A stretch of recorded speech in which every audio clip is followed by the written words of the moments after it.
Good morning, good afternoon, good evening, wherever you are in the world. It's just the way I say hello. I'm James Tippins. This is the series I call Lectures from the Desk, the Unbound. And for some of you who have been listening to my work over the last year or two, you know that I have a specific canon to my frameworks called the 8 Masks of Identity. Well, I'm adding a mask, and today is that mask. And it's called the mask of reputation. And that is the identity that says, I am what people think of me. Now, this mask, just like all the other 8, runs simultaneously, stacked, interwoven, intersected. But here, this version of a person is one who moves through the world with an extraordinary awareness of how they're being perceived. It's not vanity necessarily, not like arrogance, not narcissism, but it's not superficiality. Something more precise and more exhausting than either of those, really. And it's an ongoing, comprehensive, largely automatic process of tracking, adjusting, and managing the impression that they're producing, the impression that other people are getting in every social context, whether it be small or large, significant or insignificant. They're not performing in an obvious or theatrical way. The performance is seamless enough that many people around them don't notice it. And they notice only that the person has a quality of put togetherness, if you would, a certain presence, sometimes a consistency of image that reads as confidence and authority and groundedness. And the person producing that image knows, in the parts of themselves that they don't like to bring into conversations, talk about, or even look at, that the consistency is not groundedness. It's actually labor. It's just work. The reputation mask is the identity that has learned that I am what people think of me. Okay. The image is not a representation of the self. The image is the self. And the maintenance of that image is not vanity or insecurity in the ordinary sense. It's not even validation seeking. It's the most fundamental survival strategy the person has. Because if the image fails, if the carefully managed impression collapses or is challenged or is seen through, what is left is exposure. And what is exposed is not simply an embarrassment. To the person who wears this mask, what is exposed is the question the image was really built to prevent anyone from asking. And that is there really anything real underneath it? Am I lovable? Are people going to accept me? The origin of the reputation mask varies more than most of the other masks, but there are consistent threads, as you'll see. Sometimes this mask forms in environments where a person's worth in the community, could be family, what have you, was experienced as entirely contingent on their social standing. Hey, watch out now. Got to be careful. Got to be careful what people think. Got to make sure you keep a good reputation. Even little statements like that. That your worth and value, being well regarded, was not a preference, but a structural requirement for belonging and for the practical goods that belonging provided. Sometimes it forms in response to a specific experience of public failure or shame, after which the person made a commitment, not consciously, sometimes, but most of the time not consciously, to ensure that nothing like that could ever happen again. Sometimes it forms in family systems where image was the primary currency, where what the family looked like from the outside was more important than what it actually was on the inside, and where the child learned to manage the gap between the two with considerable skill. In each case, the person became expert at a specific skill, and that is the production of a credible, consistent, admirable self for public consumption. And that expertise, like all the other masks, is real. The social intelligence required to manage an image over years and across multiple contexts is really significant. The reading of rooms, the calibration of language, the management of narrative, the ability to control what information is available and what remains hidden. These are not trivial capabilities. It's almost like spy level skills. The reputation mask person has developed them to such a high degree at a very significant cost, though. That cost. The most immediate cost of the reputation mask is absolute exhaustion of the constant image management. I mean, managing a reputation is a full-time secondary job that never goes off duty. Every interaction carries the question of what it produces for the image. How am I being perceived? Every decision is filtered through the question of what it will mean for how the person is viewed in every sense. Every failure, every mistake, every moment of ordinariness or imperfection is to this person a threat or a potential threat to the architecture of their being. And the reputation mask person living inside this continuous management develops a quality of hypervigilance about perception that is completely invisible to the people around them and deeply consuming for the person experiencing it. The social media era has been particularly brutal for the reputation mask person, not because social media created the mask. It didn't. It did not. But because social media provided an extraordinarily powerful tool for image management, an extraordinarily visible arena for image failure. The ability to curate a public self with precision and distribution, and to get it out there and to distribute it widely was, for the reputation mask person, a gift and, I was going to say a curse, but a compulsion. The metrics of engagement, the visible evidence of how the image is being received became the new or a new and highly addictive form of the feedback loop that the mask has always needed and required. And the vulnerability of having the image publicly measurable, subject to public commentary, capable of being challenged or ignored or misrepresented by anyone with an account, introduced, a new quality of anxiety that the mask was not built to fully contain.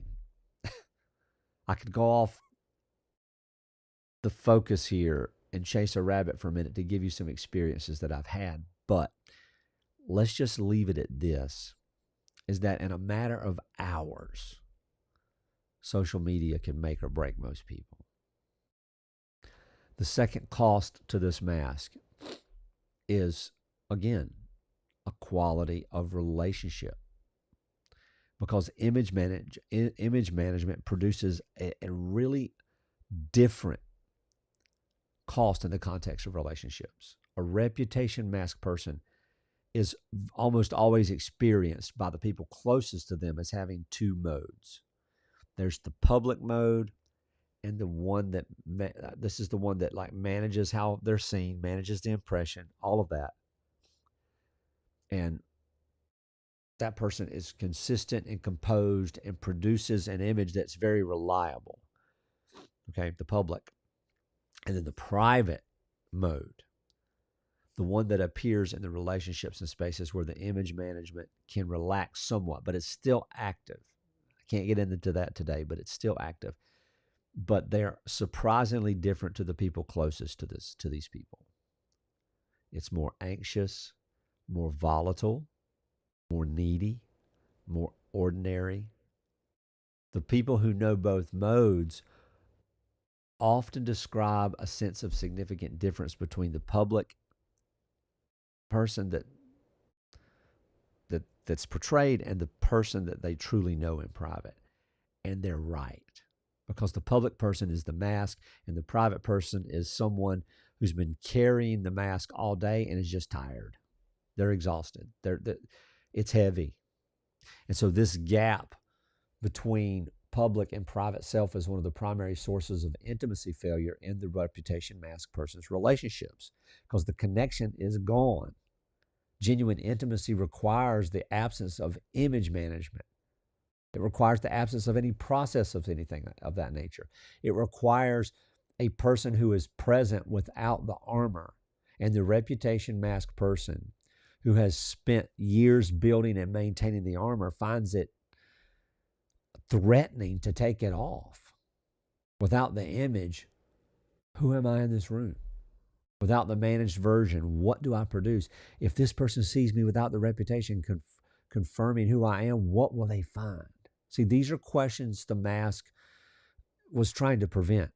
And the relationships that require them to be answered are, in the deepest sense, the most important relationships available to this person, because they're the only relationships that have the potential to actually answer these questions. The third cost is the particular relationship to criticism that the relationship mask produces. For most people, criticism is just uncomfortable.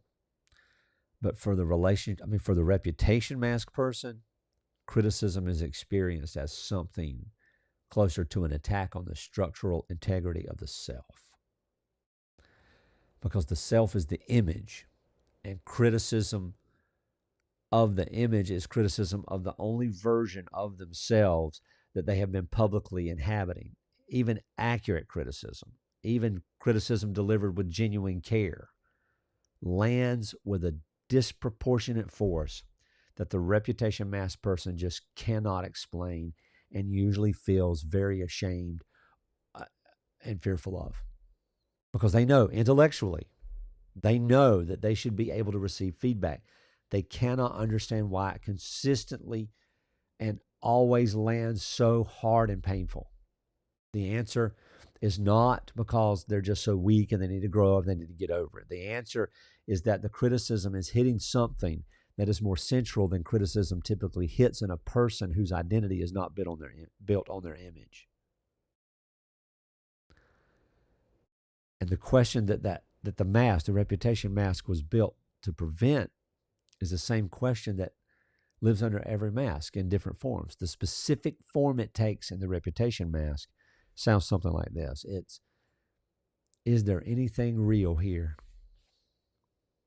Underneath the image, underneath the reputation, underneath the carefully constructed and meticulously maintained version of this person that the world has been receiving for decades. Is there a person here?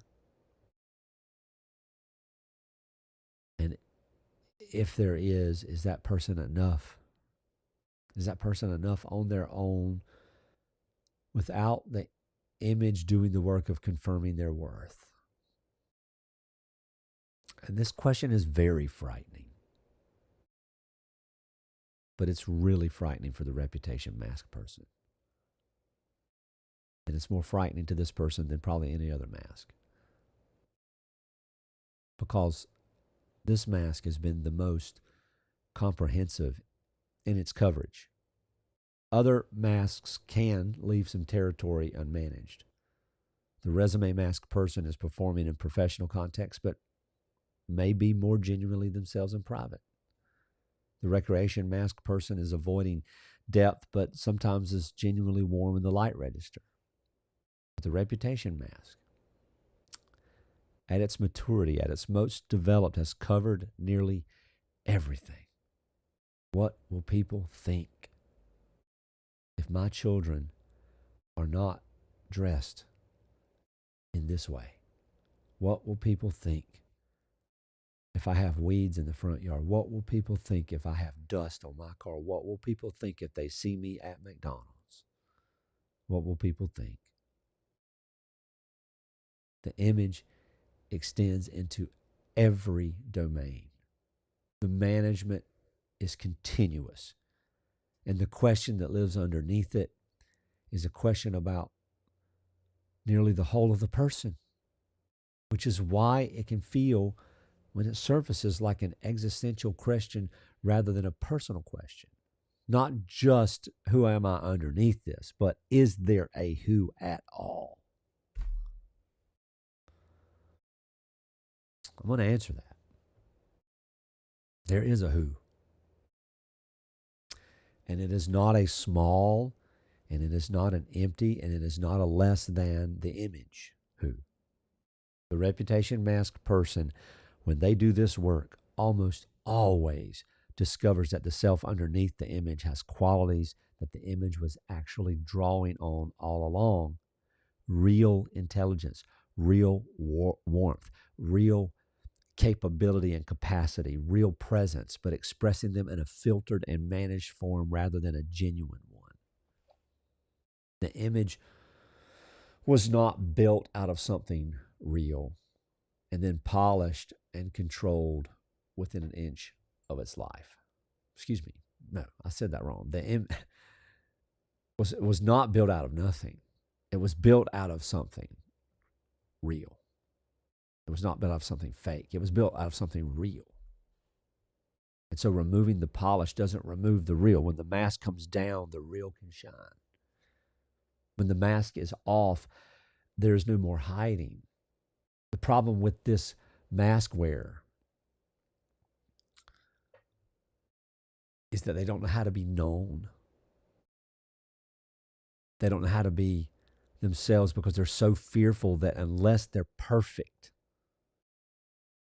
by whatever standard that they've decided, they're worthless. And they don't know how to be known without management. The movement toward freedom for the reputation mask person is one of the most specific in this series. And that's why I've added this mask, because I think I just overlooked it. But yet it was the one thing that I wore so perfectly that it was the last thing that I realized was really at work. Because I explained away all the other things in the reputation mask with the other 8 masks. But there's a movement toward freedom for this person, and it's very specific. That's where I was going.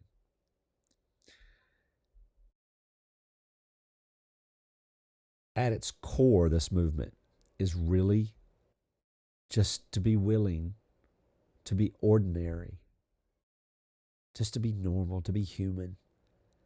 It's not disastrous if you're not perfect. It's not disastrous if your hair's not groomed the way everybody tells you.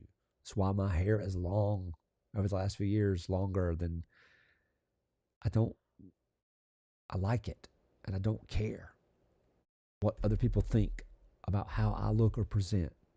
If I'm not professional, I don't want that person in my life if they have a view of professional that fits a particular aesthetic.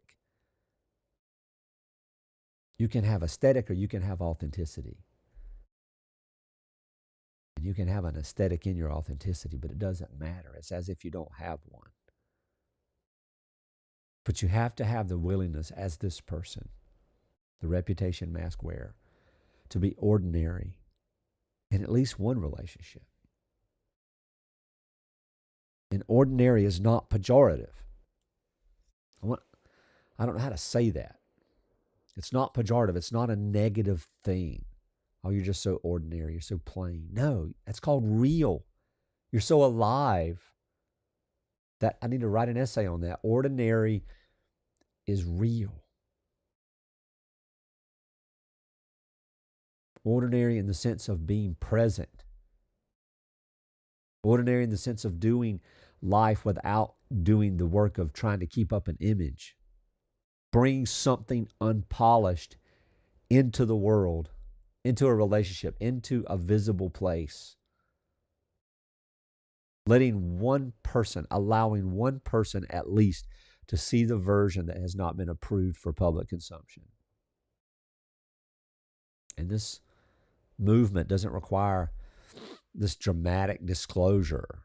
It doesn't require public confession or abandonment of professionalism or professional standards or aesthetic or grooming or language or what have you. I'm always going to have an articulate way about my speech.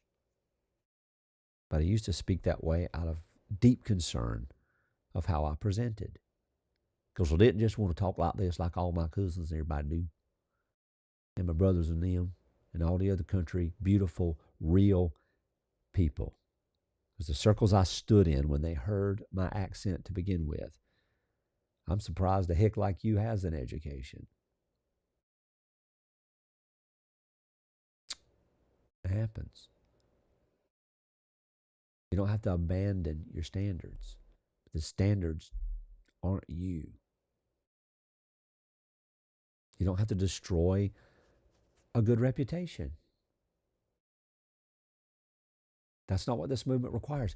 It requires in one relationship, just one relationship, a conversation, choosing honesty over image, choosing to say something true rather than something strategic,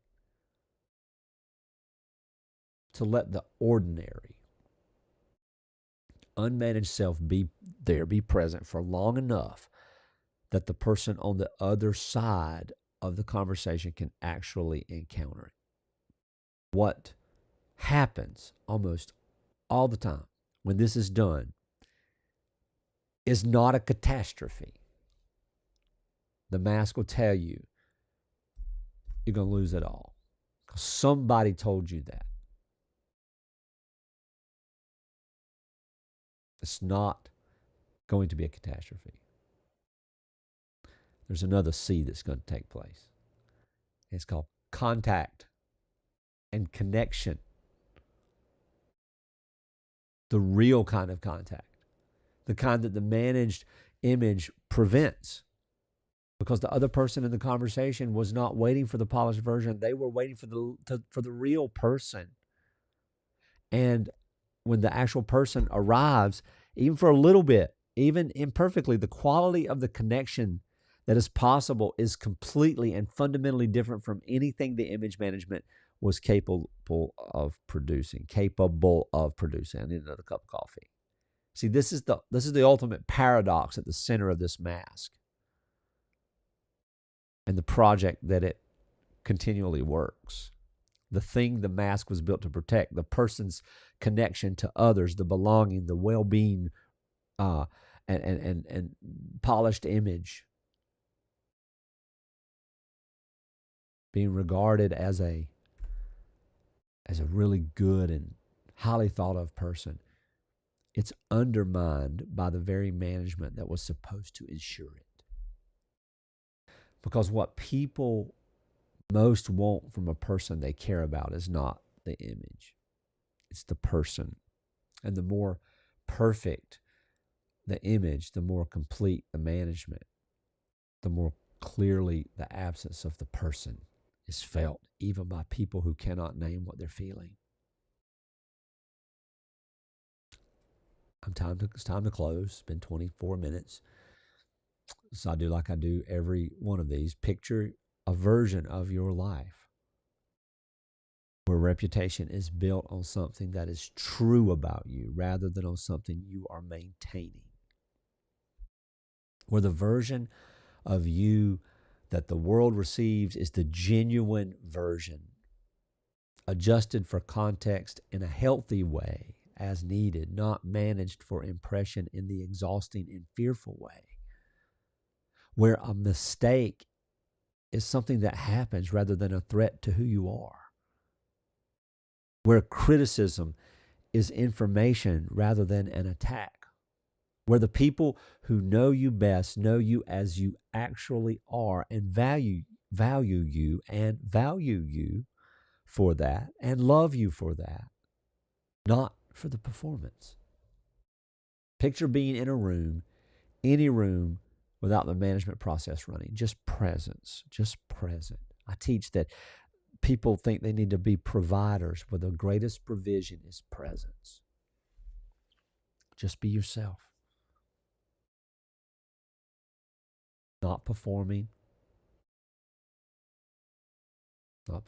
confidence, not performing togetherness, not performing polish, not managing perception, not tracking how the image is landing.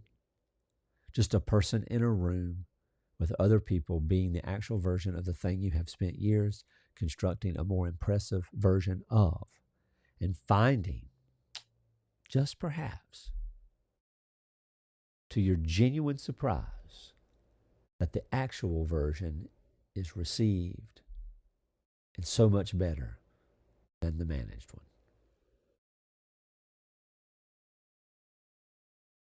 That you are enough.